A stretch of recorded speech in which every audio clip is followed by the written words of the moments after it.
Hello বন্ধুরা, সবাই কেমন আছো? আশা করি সবাই ভালো থাকো। মা, কাকিমা, কাকাবাবু, দিদি ভাই, দাদা ভাই সবাইকে প্রণাম জানালাম। বাবা, বৌদি সবাইকে প্রণাম জানালাম। ছোট থেকে আশীর্বাদ।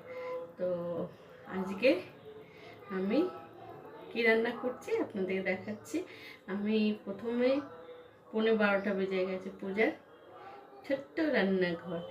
তো পূজা আজকে কী রান্না করবে আপনাদেরকে দেখাবে, আপনারা থাকুন পাশে।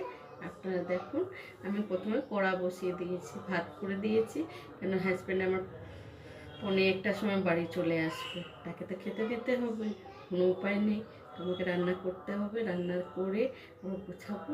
তারপরে আমার কিছুটা রান্না কালকেরটা রাখা আছে, আমার হয়ে যাবে, বেশি রান্না নেই। তাহলে আমি রান্নাটা স্টার্ট করি, আপনারা দেখুন। এই যে কড়াতে আমি তেল ডাললাম।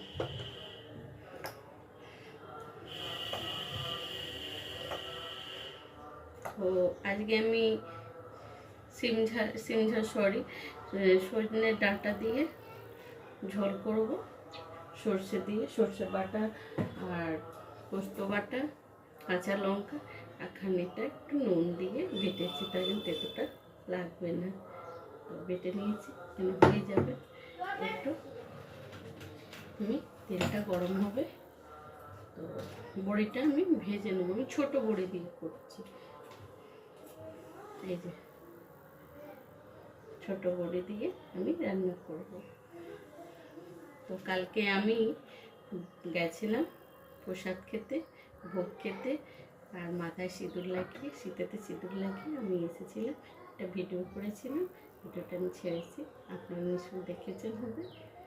কেমন লাগে লাইক, কমেন্ট, শেয়ার নিশ্চয়ই করবে। বড়িটা ভাজা হোক, তাই একটু আমি নুন ছেড়ে দিচ্ছি।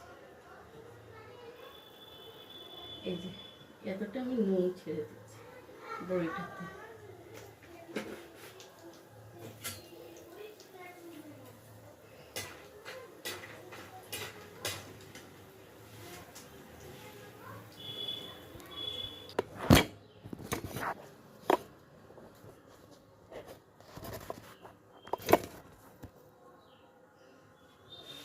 বড়িটা ভেজে নিলাম, এবার আমি এটাতে 5 ফোড়ন দিচ্ছি।